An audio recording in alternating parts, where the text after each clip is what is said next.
All right, so in this video, and I don't know why I'm really starting this intro because I do need to talk about it as well, but maybe I'll break it and do it. But anyways, to start it, hello, I'm Taz. I never actually introduced myself in my videos. I don't know why, but do I really need to? Yes, I probably should, shouldn't I? It's so awkward. Like, hi, my name is Taz. Welcome to my channel. No, it's so awkward. I don't want to do that. I don't want to do that. I'm not going to do that. But anyways, hello. My name is Taz. I did it anyways. I don't know why I did that. That's okay. My name is Taz and this is my channel, and I grow plants and I take care of plants, all kinds of plants. Alocasia, philodendron, begonia, anthurium, you name it, I have it.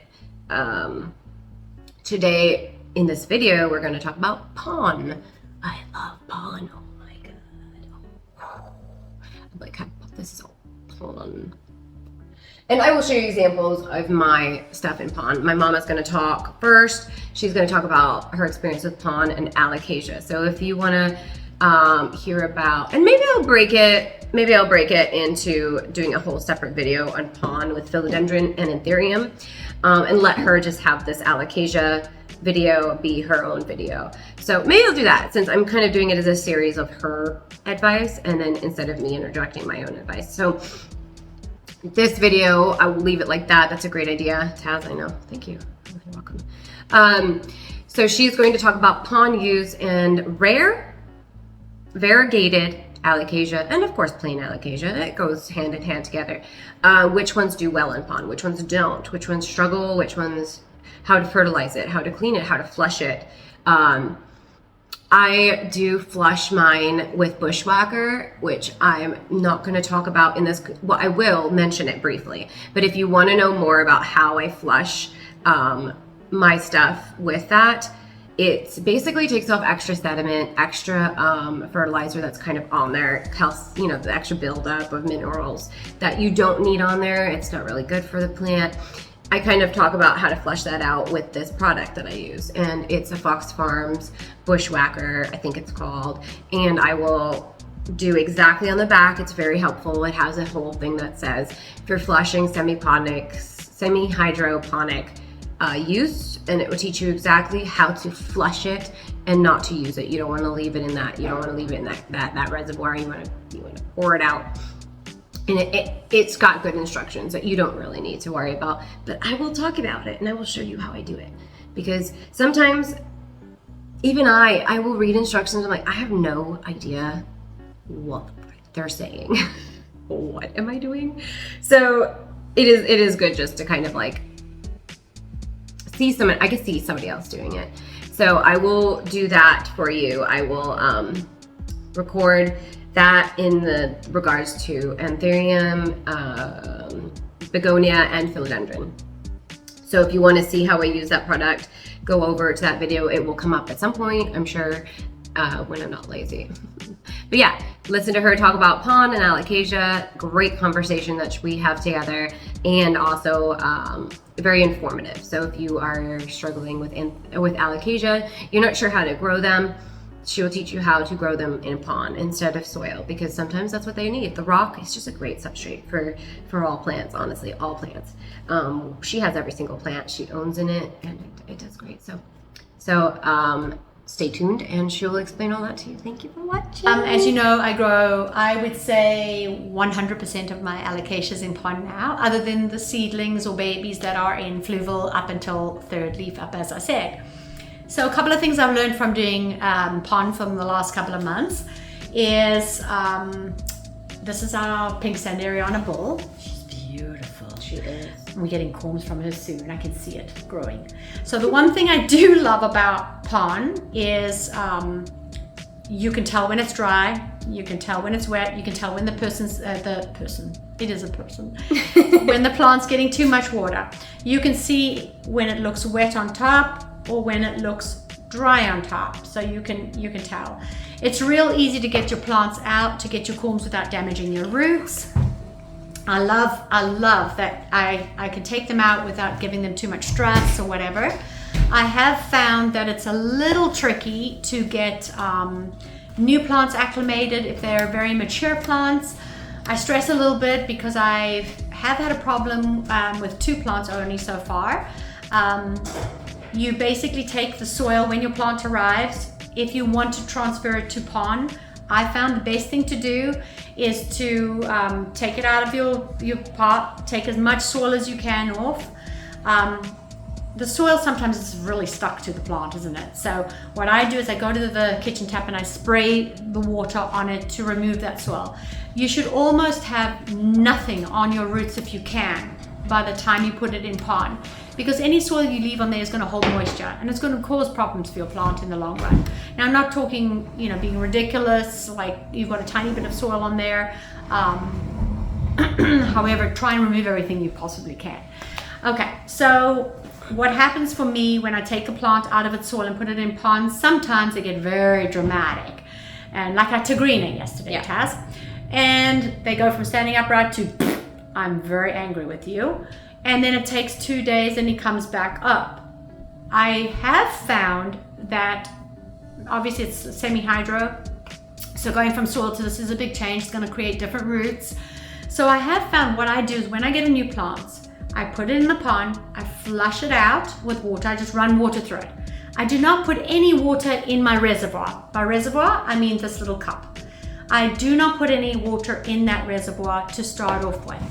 I just put water through it so the rocks hold a tiny bit of water. Shake any excess water out. So now you get a little bit of water in those rocks, but it's not holding it or sitting in it. And it's not wicking more water to make it saturated. Leave it like that, 2-3 days, 4 days, 5 days. When it starts drying out, add a tiny bit of water to your reservoir. When you're adding water for the first time to a reservoir, be very sure to wet your string, your wicking string. So basically, first of all, I'm going to show you. You can admire those roots on our bowl. And it's got a little comb in there too, which I love these pots because you can see it. But make sure that the string is well wet when you start it off, because it won't wick if it's not wet for the first time. So you want to be, just run it under some water and squish it a little bit and make sure that it's done that. As I said, removing your plant from pond, super easy. I take the plant like this and I literally tip it to the side. I'm not gonna do it now because my poor plant, but you basically flop it to the side and shake it gently just to remove it. Take the plant gently out of the pot, and that way you can harvest your corms or whatever, or change out your string, whatever you need to do, without damaging the plant roots. I have not had a problem taking corms and stuff off of anything, because it is less invasive than soil. Soil, I find you rooting around for the corms, you're trying to find them, and you've got to rinse it off to see them. It's a whole thing. So I found this a lot easier for me. If you're a soil lover, perfect. I was a soil lover, but I'm a horrible overwaterer. This stops me to an extent. This is our Aurea fornicata. It's absolutely beautiful. I only put this plant into pond a couple of weeks ago. She only came. So in those weeks, she came with soil roots. She has killed the soil roots off and she has created her own water roots right there. So what I have noticed is they seem to start off with thinner roots and then they start throwing off these big white roots. I have had a couple of plants start to kill off the roots for some reason, and I panicked. I was like, what is going on here? I think it creates thin temporary water roots and it kills them off and then creates a thicker one. So don't panic if you see them dying off. Don't repot your pot. Yeah, I've noticed that too. I don't know. I have killed 2 things in pond, changing it over, so it's not a 100% guarantee it's going to work or whatever. I killed a very expensive baby, a elbow simpo, and I was very sad for a very long time because I, changed it to pond. But one thing I have learned with pond is 90% of the stuff, weirdly enough, our bowl is fine. With water in my reservoir, it's fine. All sorts of plants are okay. You can see them dripping with water, so they're fine. However, I have found a few exceptions to the rule.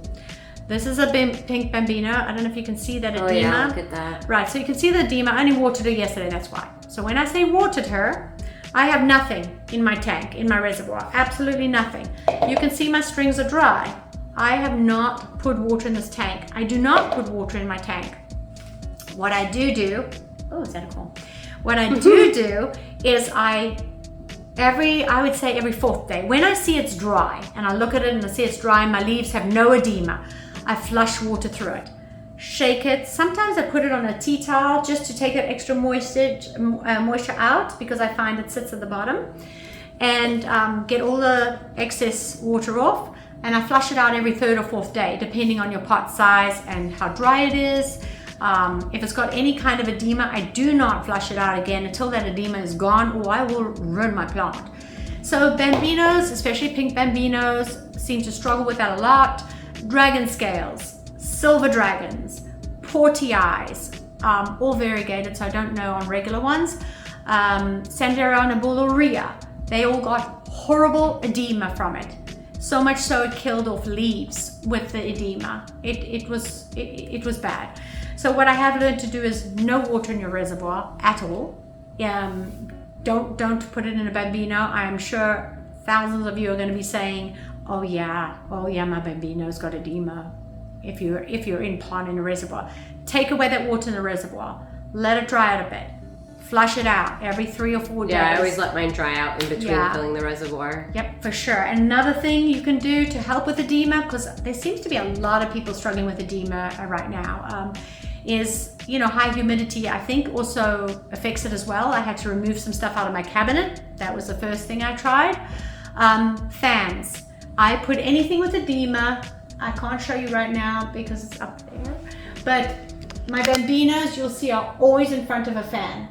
They're on the top shelf, sorry. You can kind of see it in the video. Yeah, so. But they're always in front of a fan. Bambinos, dragon scales, Amazonicas, them too. Silver dragons, they're always in front of a fan if they're in my cabinet and they have water in their reservoir. I have noticed silver dragons when they're very mature, mine is fine. My silver dragon has water in its reservoir, it's wet as anything, and it's doing great. It's getting corms, it's happy. So I think the more mature they get, the more tolerant they will get. I'm hoping. But other than that, you can still do the corm. So for cleaning, what I do is every single week I'm going to take this one because it's less mess. I take this part out every week. I don't do anything with this. I just rinse it out with a little bit of water, and then I put my new filtered water back in, and off you go again. Once a month, I take this pot, and you can see sometimes it gets like a little bit of algae or a little bit of sediment from your pond or discoloration. I take each pot and I just take one sponge dedicated to that so I don't get any bacteria, because the one thing I have read is the biggest thing that kills roots in pond is bacteria. I take a clean sponge that I use only for my pots and I wipe them out. Now, these pots are dishwasher safe that I purchased, I do too, which I love, so I shove mine in the dishwasher. However, sometimes the sediment's so strong that it leaves it in there, so I do have a sponge to do that just in case. A lot of people also don't have extra pots, so... Same with my little corn pots that are grown pond in them. They get green really fast for me because I'm not as on top of it. They're fine in the dishwasher So too. I just take like a bottle cleaner brush and I just every couple weeks, and they seem to do just fine with that. It's wonderful. I know not everybody has extra pots that they can throw in the dishwasher and wait. You can't stand there with your roots waiting for your pot to be clean. I just sit them on the strings on the floor. Unless they have a little Until they have roots coming out the bottom. Then it's a struggle for me. I have to get another pot, put it in, and... That's what I did. What I did was I invested in another $20 pack of these guys. Spares. I run them all through the dishwasher, and then all I do on pot clean out days, I'm very lazy. I'm sorry, but I found ways around everything. I now take my pot off, put it in the dishwasher, take a new pot, put my little filtered water in, and I'm ready to go again. Whereas I was scrubbing myself till I literally had same. That's me right now. I should do that too, honestly. I haven't got replacement pots for the bigger ones, so that I still have to clean. Once I moved, because as you all know I'm moving, I'm going to invest in another pack of those pots. I literally use my glasses or my teacups to set them in. Oh my god! If they have roots. That's a good plan. Because I don't know how else to do it. I just can't. It takes me 3 hours if I wash every pot out, and if I just run them through the dishwasher, it takes me about an hour to do all three cabinets. And if you don't clean them that's when we notice the roots are dying. Like she said, bacteria. So that's a rule we both just once a month highly suggest following. Yeah. Always clean out those basins because that's a perfect environment for fungus, algae, bacteria. And while algae is fine for your plants, you also don't want it to encourage any other sort of bacterial growth. So it's really good and that's what she told me to do, and I do that now, and I haven't lost anything since. So well, the other thing I did want to mention is any of the babies you get from us, we do use beneficial bugs. Just in case, I was just thinking about that. I haven't seen any lately, but we have no bugs on our plants. I have not had a bug problem. I have never had anything in my cabinets at all, bug-wise. So what I do to prevent that now is I have cucumbers. You order them on Amazon. They're beneficial mites. They do take care of things like thrips, larvae and eggs, and spider mites, eggs and larvae. And they're literally, you can use them indoors. Don't do pirate bugs indoors. They are better. They eat the adult spider mites and thrips. I have found these beneficial bugs work really well as a preventative. However, when somebody gets a baby from us, sometimes they might still be on there. tiny little white little bugs, and they move real fast. They're cleaners. They are cleaners. They are not bugs. Do not panic. If you don't want them, because some people are just like, I don't care what bugs they are, I don't want them.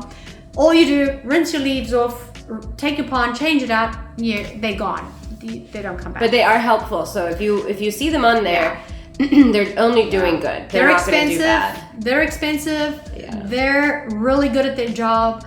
They do not ruin your plants. I've got thousands on this young lady because I've just done my treatment.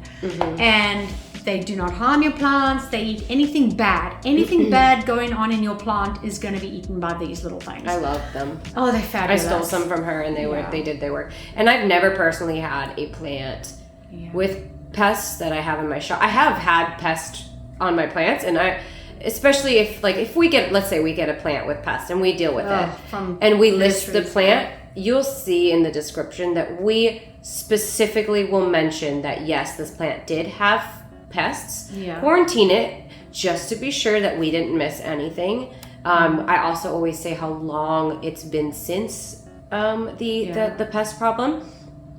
But it's always something we'll mention because pests are going to happen. We're not going to sit here and pretend that I've been plants very are perfect. lucky. I don't think I've ever had anything in yours. I've been very lucky, but what I do is I have a little regimen as it comes in the front door, because I order from other sellers. Obviously, to get these babies have to come from somewhere. I don't. Nurseries, 100% you're getting something. You're bringing something home. You get from Lowe's or Home Depot, you're bringing a bug home. So what I would do is I'd rinse all your leaves off, take it out of the soil, rinse it outside. Don't even bring the plant in if you can help it. Rinse everything off to bare root. I even use dish soap. Yeah, put them in your pond. Pretty much have a treatment ready. I do something like Mitex when it comes out of a nursery because it's got spider mites on it. Home Depot and Lowe's have spider mites. So when I was doing originally doing regular allocations and I was buying plants like that, I would basically spray with Mitex and stuff. I'm very lucky with the plants that come in from my sellers. They're real good about having beneficial bugs too. So they use cucumbers too. We can link that as well if you're interested. The shipping's the most expensive part of it because they live.